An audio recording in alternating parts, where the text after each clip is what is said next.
Yeah, so I'm Nikhil. I am a postdoc at LIGO Labs, and I would like to share some experience that I sort of acquired when I was trying to build an natural language processing engines, like an information retrieval system for gravitational wave observatories.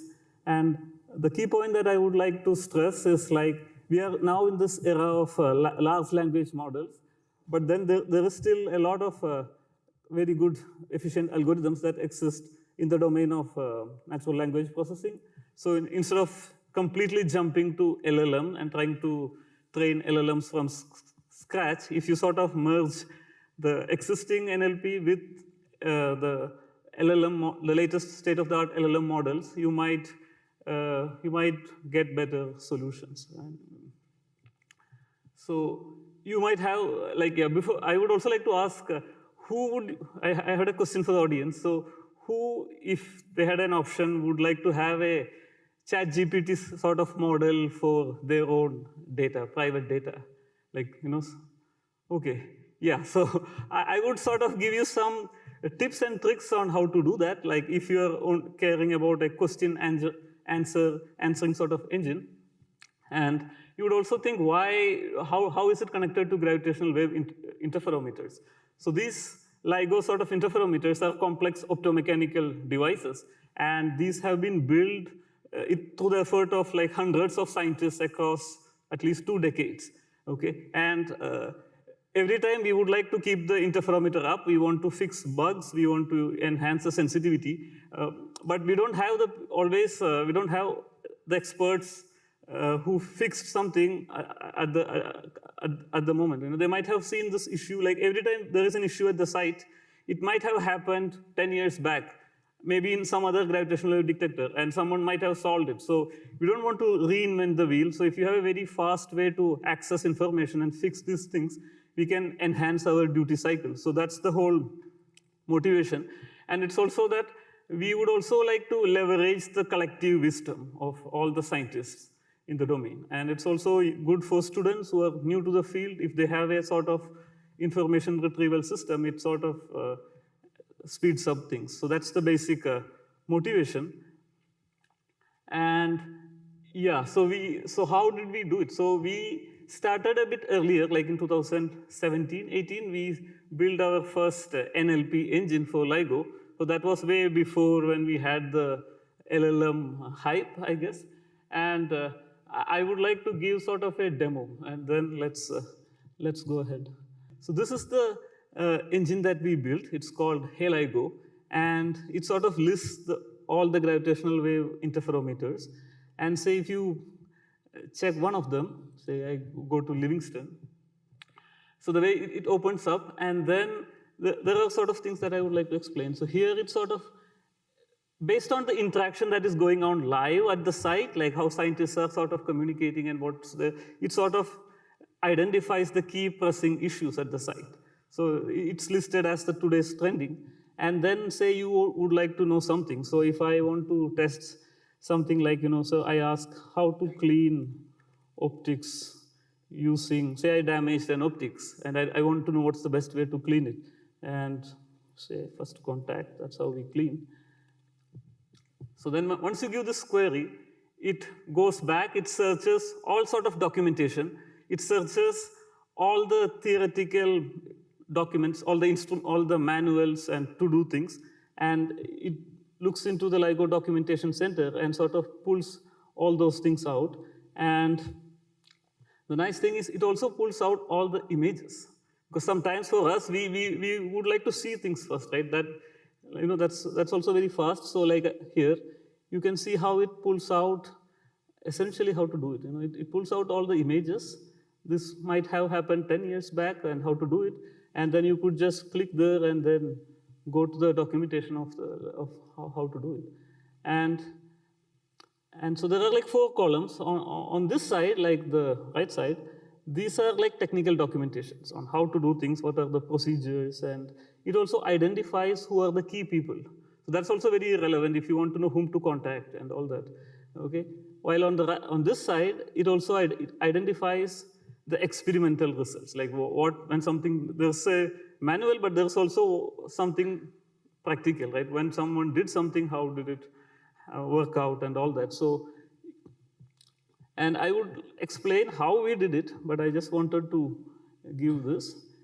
Say, what else can we search? Yeah, we also would like to get access to codes. We don't want to write codes again and again. So we could say, like, if I'm interested in optical alignment, so I could say, I want to check how the optical sensing matrix is calculated. So if I'm a PhD student and I would like to know how this happens, and then you give that kind of query, and it searches through the entire documentation and brings out, like on this side, like this could be PhD thesis, this could be presentations, this could be all kind of stuff. While on this side, it actually brings you the experimental stuff, and then you could also, if there are codes in the documentation, here it will sort of detect the codes. Okay, so it will identify the codes, which is also very relevant, and yeah, so it's just to speed up our workflow at the site. So you could look at noise budgets at the site. Yeah, so how to code it, like, so let's see. Yeah, so it says code mentioned, and then you can directly, it saves you like, few hours of work, because you can just go and check and how to do it. So let me now tell you how we build this. Like, we could also use this semantic information to represent an entire complex interferometer as a complex network. So this also is very useful, because then we can get to sort of know how different subsystems are interconnected. And if you have to do predictive, like if you have to do maintenance for a system, how will it affect the other subsystems? So these are some of the use cases of leveraging NLP to scientific projects. And yeah, this, like, I'll try to explain how we did it. And this is quite generic. You could always, okay, yeah, you could also apply it to your own data set. So you get all your documents, you split them into chunks, and as the previous speaker, as they mentioned, like, we do the same sort of vector embedding. We transfer every document into a vector, and we do the search in this vector space. And that's how we pull out the relevant documentation. And once the user gives a query, it searches through this, it looks at the indexes, and then it's able to bring out the relevant documentation. So this is how we used to do it in the last like 5 to 6 years. But now with this LLMs, we have an option of adding an LLM right here. So my whole point that I'm trying to make is, instead of trying to completely offload all these activities into an LLM and trying to train it from scratch, it might be a better idea to implement it at the front-end level, where you already leverage the robust algorithms, and then use the LLM and with some prompt engineering to just pick the answers. Okay, because in such mission-critical systems, we would also need to be robust. We cannot, and we know these machines can hallucinate. So we don't want to take that risk. But if you do prompt engineering and ask the LLM, which is here, to just look for answers from the retrieved documents, we might be at a better state. And this is what Word2Vec is what we used in our search, which was the state of the art like almost a decade ago. But I am going through different algorithms, trying to see, and I have some things to note down. Like, so I would recommend to use sentence transformers with FAIS, which is Facebook AI Similarity Search. This seems to be efficient, and it can run on a workstation.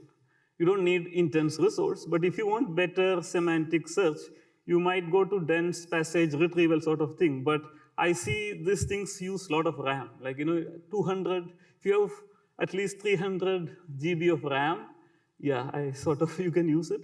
But then the next one is to go through complete LLMs, but you need like 100 GPUs or OpenAPI.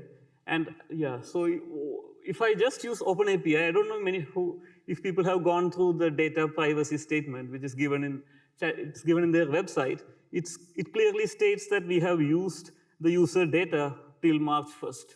Okay, so so it's like a compromise, right? So if your data is private, you don't have you don't want OpenAPI to learn through your data. So, and they clearly mentioned that they retain the data for 30 days, and people authorized can look through your data. So we need to look for open LLMs, and there are right now, they have mentioned, right, there are now, they are getting better and better, and I sort of recommend, I tested Falcon 40B, which was state of the art in leaderboards, so like 2-3 weeks back, and we try it on technical documentation, like scientific documentation, and it seems to do a good job at retrieving stuff.